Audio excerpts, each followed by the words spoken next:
Kembali lagi di Generasi Mecin, masih ada Anthony Leung dan juga Rian Ernest. Kita ngebahas pasca debat capres yang pertama.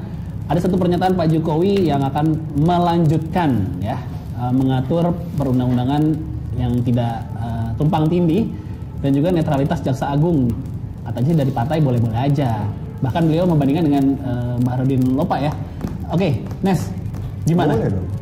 Makanya kayaknya seolah nggak boleh dari partai.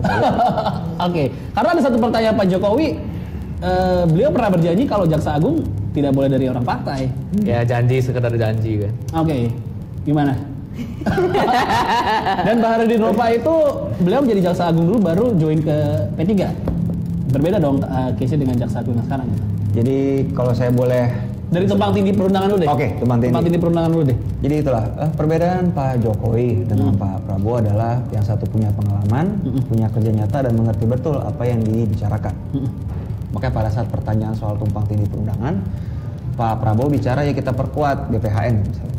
Okay. Kalau Pak Jokowi berpikir jauh lebih advance karena beliau tahu betul.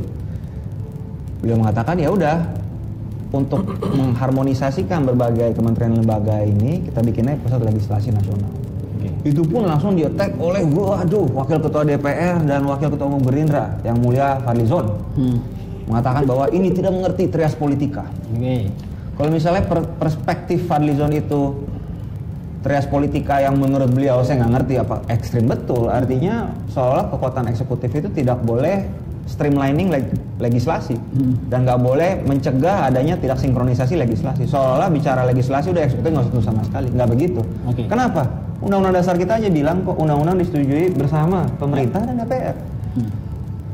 Jadi dari sisi Pak Prabowo dia nggak tahu apa yang dia bicarakan dan ini lagi-lagi dikapitalize oleh oposisi. Enaknya oposisi adalah gitu, tidak ada kerja nyata, data dan angka. Serang terus, bangun narasi terus. Kayak misalnya Bro Antoni ini mengatakan dari tadi gagasan yang menurut kita normatif, nggak ada yang spesial jujur aja dari kubu BPN. Pak Prabowo juga nggak ada yang spesial. Memang retorikanya bagus saya akui. Dan jujur mungkin tektokannya lebih asik kemarin Pak Prabowo Sandi.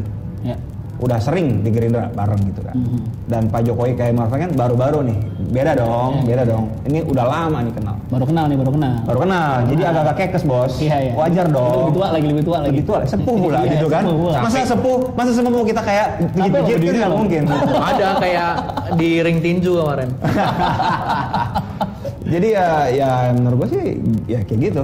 Oke, tapi ada janji akan kita selesaikan. Yang berarti apa 4 tahun terakhir ini tumpang tindih perundangan itu tidak tahu lagi ngapain Pak Jokowi. Oke, kalau dari bahasa komunikasi iya. Saya melihat ini blunder Pak Jokowi. Akan menyelesaikan. Ini kan ini incumbent rasa oposisi, Bro.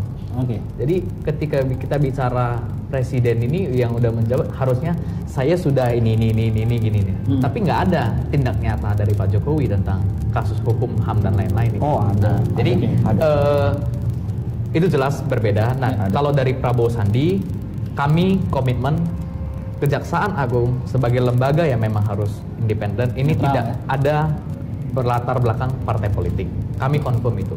Dan kami pastikan dan ini menjadi janji politik kita. Jadi ketika Pak Prabowo Sandi itu dari beberapa pidato beliau juga banyak sekali meragukan netralitas aparat hukum. Oh iya. Bahkan bin pun diragukan netralitasnya. Apa sudah segitu wajar sekali karena begini, ketika kejaksaan, saya frankly speak dari Nasdem ini kan jadinya ada kepala daerah yang sedikit ada kasus direkrut jadi Nasdem biar aman ini barang kan. Jadi isu ya, banyak ya. Bisa dicek lah. Kalau gitu. udah ada goyang-goyang ya makanya coba dicek. Nah, ini Bang Patra bisa lihat sendiri. Jadi bukan saya ngarang-ngarang, ini berdasarkan data, ini berdasarkan fakta yang ada, tapi habis itu selesai cooling down langsung. Nah, ini kan konyol kalau hukum ini tidak berdiri tegak gitu loh. Nah, ketika bicara soal apalagi tadi tumpang tindih hukum, kami akan menggandeng seluruh stakeholder. Ini Bro Rian ini insya Allah kalau Pak Prabowo Sandi memimpin ini kita akan ajak juga Bro. Jadi seluruh pendukung Bang Ryan ini tenang aja karena kami teman-teman yang mau. Nah ini karena kami mau merangkul oposisi. Gimana ya? Pakai pecah belah hoax. Karena gini Prabowo Sandi ini karakternya partisipatif dan kolaboratif. Tenang, Oke. kita akan gandeng Bro Ryan. Kan Bro Ryan sebagai praktisi hukum nih. Iya. Tenang brother. Kita, Merangkul oposisi kita ya? akan kita Oke. bangun Indonesia. Bukan juga ya? Jadi, teman-teman juga mungkin lupa seolah-olah orang dari partai politik nggak boleh jadi jaksa. Oke. Kenapa kubu Prabowo yakin betul katakan ini? Karena saya tahu betul info orang dalam, salah seorang yang di dalam tim saya SBPN itu emang udah diplot jadi jaksa agung dan beliau bukan partai. Sebut Sebentar, namanya. Jangan dong. Sebut namanya. Jangan dong. Tapi sebagai warga negara ragu nggak kalau kejaksaan partai ya itu? dipimpin Enggak sama juga orang makanya. partai? Teman-teman mungkin lupa, jaksa agung sekarang sebelum masuk Polri jadi jaksa agung, ini jaksa karir, Bos. Terakhir beliau itu jaksa agung muda. Itu satu step sebelum jaksa agung. Beda, maaf, sorry mungkin kalau hanya mungkin praktisi advokat gitu ya, masuk partai jadi jaksa agung, oke lah, kita bisa agak ragu-ragu. Gue juga harus fair, partai politik yang ngaco-ngaco ada juga banyak. Dari semua partai lah. Ya. PSI belum ada kan. Sekalian jualan. Masih baru. Santai ya, jangan marah-marah. Jadi tapi gini, kalau misalnya peraturan perundang-undangan yang tumpang tindih, kan tadi seolah-olah kan Bro Anthony mengatakan akan, seolah belum ada yang dibenahi. Memang belum. Nah, ini lagi-lagi berita bohong. Sudah ada 300-an regulasi yang dicabut di rezim Pak Jokowi yang tumpang tindih. Oke. Sudah ada 75 regulasi direvisi untuk kemudahan usaha. Sekarang tuh lebih gampang loh. Perizinan elektronik sekarang. Ya. One stop service udah enak. Bro ini kan pengusaha nih, pengusaha bidang, saya sambil jualin endorsement. Ini pengusaha komunikasi digital. Ya. Bisnya Jakarta Medan. Hebat.